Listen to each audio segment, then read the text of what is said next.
Greetings everybody and welcome to Madrid Ball. I hope you're all safe and sound. Real Madrid have stumbled in Paris right in the dying efforts of the game. We have fallen victim to the individual brilliance of a player who's going to dominate world football for the next 10 years. But about Real Madrid, I felt a range of emotions watching our favourite team play. I was surprised with the way we went about our business. It was absolutely frustrating that we couldn't even threaten the PSG goal.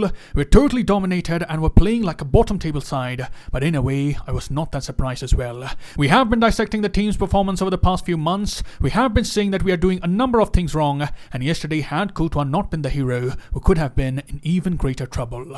So yes, Madrid didn't have any flair in the game, and Carlo Ancelotti used a conservative approach to tackle the firepower of PSG. We were almost successful in containing that, but in the end I also felt relieved about the fact that we only need one extra goal to match the scores, and it's a good thing that Real Madrid are still very much in the tie.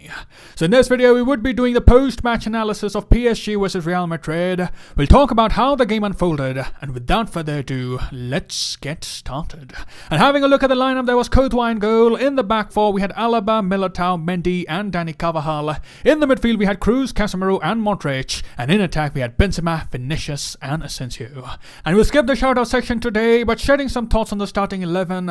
If you look at it on paper, this is the best starting 11 that we have, but again this team also has a number of deficiencies. You could clearly see Benzema didn't at all look ready for the game. He looked to be worried about his hamstring, and throughout the game he had to be careful of not overstretching his legs. We couldn't really see him making any dangerous runs. There were a few rumors ahead of the game that Benzema was not given the green light by the Real Madrid medical services to start in the game, and keeping all these factors in mind, you would be relieved that Benzema ended the game without suffering any relapse. Then we also had the inclusion of Ferland Mendy, and he also looked rusty on the night. There were instances where Di Maria and Hakimi got the better of the Frenchman, and I think had Ancelotti had better options, he would have refrained from playing Mendy in the match as well.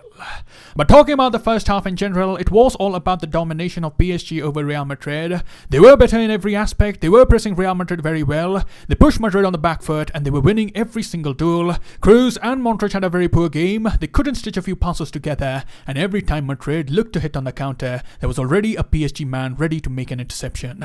Be it Marquinhos, be it Kimpembe, be it Danilo Pereira, they all were making some crucial interceptions. And about Achraf Hakimi, he was absolutely brilliant playing against his former side. He had no trouble matching the pace of Vinicius Jr. doing the defensive work, but he also had the energy and the enthusiasm to go forward and get involved in the attacking game, and that game just showed that a jewel just slipped through the fingers of the Los Blancos. Hakimi was saying before the match that Madrid didn't seem to have much faith in him, and other teams show more eagerness to take a chance on him, and seeing the way Carvajal performed yesterday, you surely must be wishing that Madrid should have been more wise while they were making a decision on Hakimi. He looks like the best right back in the world at the moment, and the qualities that Hakimi possesses would have been perfect for a team like Real Madrid. But analysing the performance of our very own right back Dani Carvajal, he put up a woeful performance yesterday. Never in the game did he look comfortable. Mbappe was completely destroying him on the right, and it was always going to be tough as he wasn't receiving much help from Marco Asensio. We especially looked vulnerable when Mbappe and Nuno Mendes were linking up very well, and this is where I think the presence of Valverde could have been very beneficial.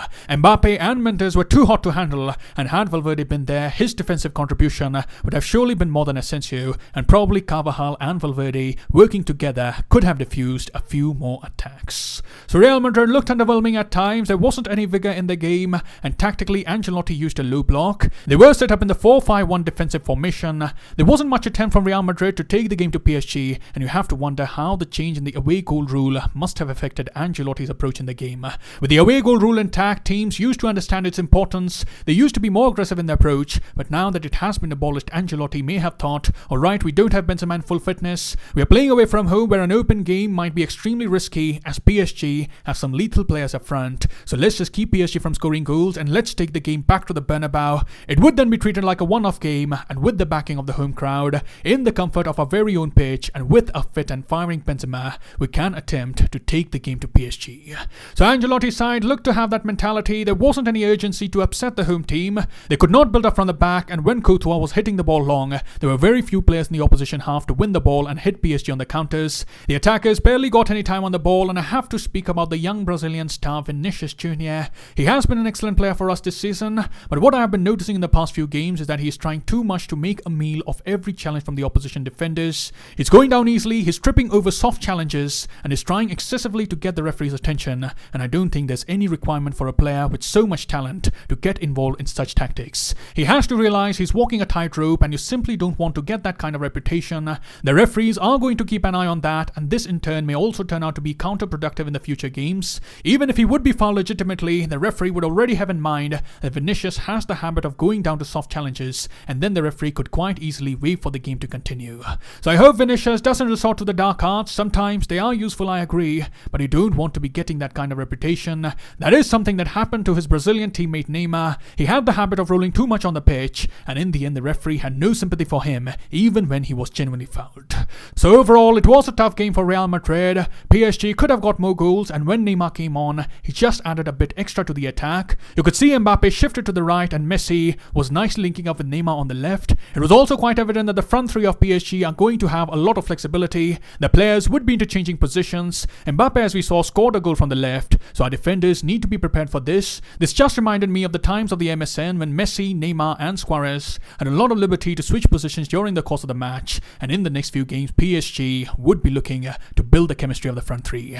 They have 3 matches before the reverse leg, and Pochettino would be hoping to come up with a plan to get the best out of all the magicians up top.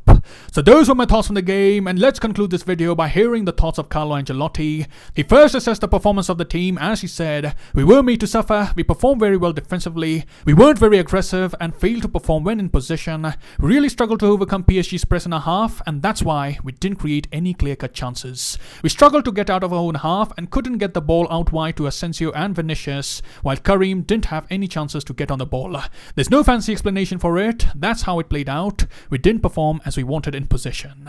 Then Ancelotti was outrightly asked if the tactics were too conservative in the game, but Ancelotti refused to accept that. He said being conservative would be Courtois kicking every ball long, but we always tried to play out from the back. It didn't work because we suffered too much from the pressure. We played a low block and could have been more aggressive, I agree, but it wasn't a conservative approach. We tried to play with the ball like we normally do, but it didn't come off tonight.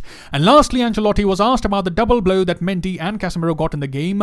Both received a yellow card and would be suspended for the second leg, and on this Ancelotti said, "It won't be the first time that we will be without Casemiro and Mendy. We have a good squad and we can replace them. That's just a player issue. We must deliver a more convincing performance than what we managed today. As I said, we defended well, but the problem was we struggled more than what we are used to with the ball." So those were the thoughts of the coach, and that concludes the post-match analysis of PSG vs Real Madrid.